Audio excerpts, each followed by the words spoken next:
An 87-year-old war hero invited by the Pentagon is stopped cold, barred from entering his own ceremony by a guard who won't budge. The crowd gasps, tension crackles like a storm ready to break. But what happened next will shock even those who thought they'd seen everything. But first, let's go back to the beginning. Frank Reynolds stood just outside the grand entrance of the National Museum, his breath visible in the crisp morning air, mingling with the faint hum of distant traffic. The bronze star pinned to his worn jacket caught the early light, but nothing could brighten the storm swirling inside him. At 87, every step was deliberate, a small victory over age and the years of hardship etched into his bones. Today was supposed to be a day of honor, a final chapter of recognition for a lifetime spent defending a country that seemed, at this moment, to have forgotten him. His fingers tightened instinctively around the edges of his military ID and service documents, tattered but authentic reminders of a past filled with sacrifice. Korea, cold, muddy trenches, the deafening crack of gunfire, and the bitter loss of friends whose names haunted his dreams. Those memories were heavy, yet he carried them silently, like the weight of a badge he'd never wanted, but wore proudly nonetheless. But now, standing before Sarah Miller, the museum's head guard, Frank's memories collided with the stark reality of the present. Sarah's posture was rigid, her eyes sharp and unyielding beneath the brim of her cap. She spoke with the clipped finality of someone trained to uphold rules without question. "I'm sorry, sir, but your name isn't on the authorized list. You can't enter." Her voice was calm but unmovable, a brick wall between Frank and the ceremony waiting inside. This wasn't personal, Sarah reminded herself, repeating the Pentagon briefing in her head. No exceptions without direct clearance.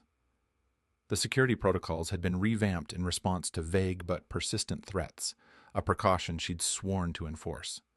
She had spent weeks preparing for today, anxious and meticulous, knowing the slightest lapse could lead to catastrophe.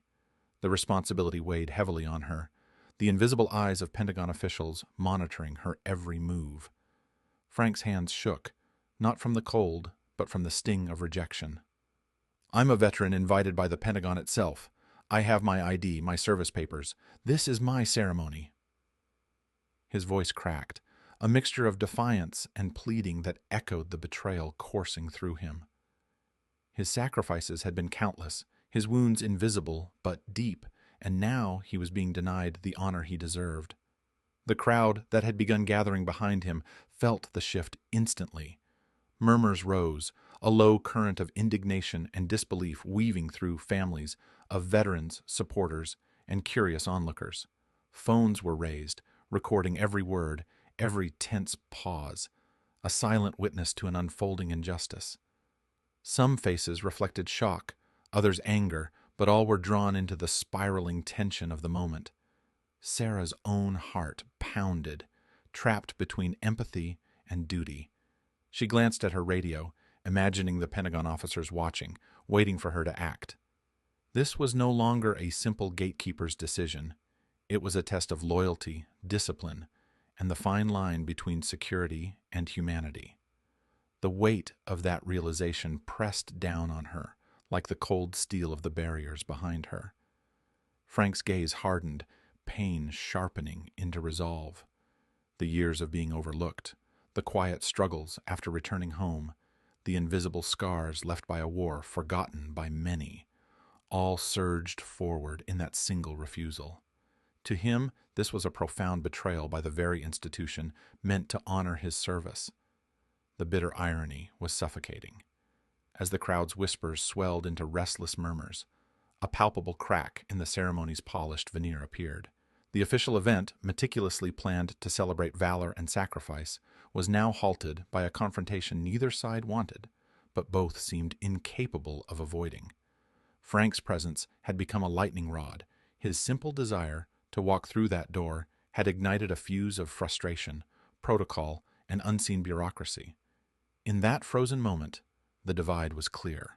On one side stood Frank Reynolds, a man defined by courage and endurance, demanding recognition that felt long overdue. On the other stood Sarah Miller, a woman burdened with the duty to enforce rules designed to protect, yet risking turning human dignity into collateral damage. Neither wanted to be villain or victim, but both were trapped by the invisible chains of protocol and the harsh realities of modern security. The museum entrance was no longer just a threshold between past and present. It had become a battleground where honor clashed with order, memory confronted bureaucracy, and a nation's promise to its veterans hung precariously in the balance. The tension outside the National Museum rippled outward, spreading rapidly through the carefully choreographed event. What had begun as a quiet morning honoring valor was abruptly fractured by a single, unresolved confrontation, one that neither the organizers nor the attendees had anticipated. The ceremony, which had been set to commence with military precision, was now stalled, suspended in a haze of confusion and quiet frustration. Inside the control room, Sarah Miller's fingers hovered nervously over her radio transmitter. The voice she needed to hear was that of Officer Mark Dawson, the Pentagon liaison responsible for the event's security protocols. Dawson was a career military man, rigid, meticulous, loyal to the chain of command, but even he was not immune to the human complexities underpinning moments like this. As Sarah keyed the mic, her voice betrayed a tremor she struggled to suppress. "Officer Dawson, we have a situation at the main entrance. An elderly veteran, Frank Reynolds, is being denied entry. His name is not on the authorized list." The line crackled with static, then came Dawson's steady, measured reply. "Stand by, Sarah. We have strict clearance protocols in place for a reason. Don't let anyone in without verification." His tone was firm, imbued with the weight of responsibility, but beneath the surface, a hint of unease threaded through his words. He knew, better than most, that veterans like Frank Reynolds were not just guests, they were symbols, living embodiments of sacrifice and history. Outside, the crowd swelled with restless energy. Families of veterans exchanged anxious, whispered speculations. The waiting room for dignity had suddenly become a liminal space of uncertainty, the air thick with the kind of tension that only injustice can ignite. Frank sat on a nearby bench, the leather of his worn jacket creaking softly as he shifted his weight. His fingers unconsciously traced the edges of his medals, each one a silent testament to battles fought and comrades lost. His eyes glistened with unspilled tears, burning with a mixture of humiliation and quiet rage. Minutes dragged on, stretched by bureaucratic inertia as the Pentagon's internal gears ground through verification processes and protocol reviews. Somewhere in the labyrinth of offices and computer terminals, someone had made a mistake. Frank Reynolds' name had been inadvertently omitted from the updated guest list. The realization filtered slowly upward, a bureaucratic failure tangled in layers of red tape and human error. Sarah, meanwhile, found herself caught in an impossible bind. Her training demanded she uphold the rules without exception, yet the sight of Frank, fragile, dignified, yet visibly wounded, pricked at something softer within her. The conflict gnawed at her resolve. To act otherwise risked severe consequences. To maintain the blockade risked shattering a man's spirit on what should have been his day of honor. The ceremony inside was in stasis. The band fell silent, the military honor guard frozen mid-step. The carefully arranged rows of folding chairs filled with people suspended between anticipation and confusion. The soundscape of the event, the murmured prayers, the whispered anecdotes, the soft rustling of program booklets, was replaced by an oppressive stillness, as if time itself had been held hostage by the unfolding dispute. Suddenly, the radio crackled again. "Sarah, this is Dawson. Clearance granted. Frank Reynolds is authorized for immediate entry. This was an administrative error on our part. Apologize and escort him in." Relief rippled through the crowd like a tidal wave. Whispers turned into soft murmurs of approval. Some veterans nodded, eyes glistening. Others reached out to offer quiet words of comfort. Frank rose slowly, the stiffness of age momentarily forgotten, and with a steadying breath, he allowed himself to be guided inside. The museum doors, once a barrier, now opened wide, admitting him into the sanctum of recognition he had fought decades to reach.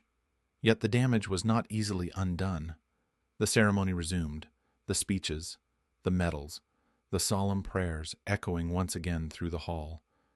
But beneath the polished surface, a residue of hurt lingered, a reminder that even in moments meant for reverence, the machinery of protocol can wound as deeply as any battlefield. Frank's eyes scanned the assembled faces, some welcoming, some regretful.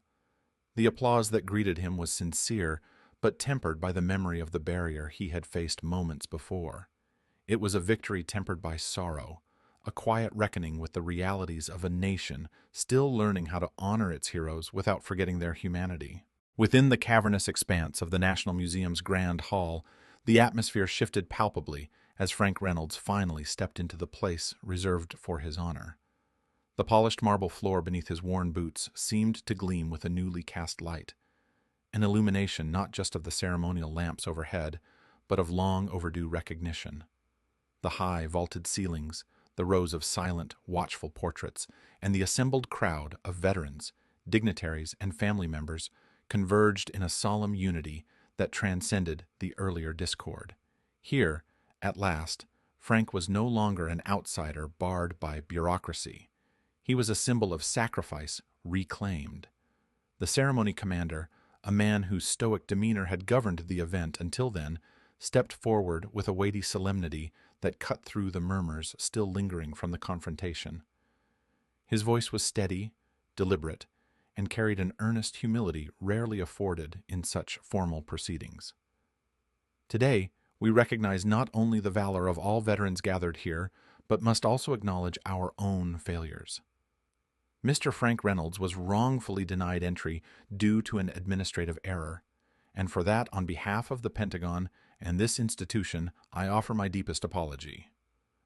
The crowd's reaction was immediate and unmistakable. A wave of respectful applause surged from the assembled veterans and their families, a collective exhalation of justice and respect. Frank's expression softened, the rigid lines etched by time and disappointment momentarily smoothed by this public redemption. He nodded slightly, a gesture of quiet acceptance that spoke volumes beyond words. From a corner of the hall, Sarah Miller watched, her eyes tracing Frank's every measured step. The weight of her earlier rigidity pressed on her conscience. She had been a guardian of protocol, an enforcer of rules, born of necessity and caution. Yet, in her unwavering commitment, she had almost become an agent of injustice. The mix of shame and relief swirled within her, shame for the pain her actions inadvertently caused, and relief that recognition and fairness had ultimately prevailed. The incident was a crucible in which her understanding of duty was tempered and refined. She realized now that her role transcended mere gatekeeping. It encompassed the preservation of dignity, the safeguarding of honor alongside security. As the ceremony continued, Frank was called forward once more.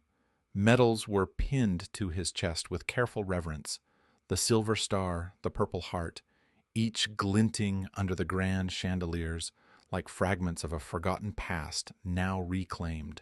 Speeches followed, layered with memories and emotions distilled into words of gratitude and remembrance. Fellow veterans spoke of camaraderie, sacrifice, and the toll of war. Family members recounted stories of resilience and love. The room held its breath, collectively bearing the emotional weight that decades of neglect had built, and now, through recognition, were slowly dismantling. Tears welled in Frank's eyes, unabashed and raw, as the accumulated sorrow and pride mingled. In this moment, the years of invisibility, the quiet battles waged beyond the battlefield, were lifted. The room seemed to pulse with a shared heartbeat, the air thick with the profound meaning of justice realized at last. News of the incident, its unjust beginnings and redemptive conclusion, spread rapidly beyond the museum's walls. Across the nation, conversations ignited in living rooms, newsrooms, and government offices. Veterans groups used Frank's story as a rallying cry, calling for systemic reforms to ensure that no hero would ever again be denied the recognition owed to them. The Pentagon issued a formal statement, pledging to overhaul guest list protocols and implement rigorous checks to prevent recurrence. The message was clear: respect for those who served must be enshrined as a non-negotiable standard. Frank's ordeal became emblematic, a stark testament to the friction between human fallibility and institutional rigidity. His story resonated deeply, transforming from a moment of crushing disappointment into a beacon of hope and justice. It inspired others to step forward, to demand fairness, and to assert the dignity that every veteran deserves. Sarah's role in the saga, too, found its own place in this evolving narrative. She became more than just the gatekeeper who denied entry. She emerged as a reminder that behind every rule lies a human story fraught with complexity and consequence. Her journey was a quiet lesson in courage, the courage to confront one's own mistakes, to learn, and when necessary, to bend the ironclad protocols in service of a higher justice. In the echoes of applause and the shared tears of that day, the ceremony closed not merely as an event of honor, but as a profound reaffirmation of what it means to truly recognize sacrifice, with empathy, with respect, and with an unwavering commitment to justice.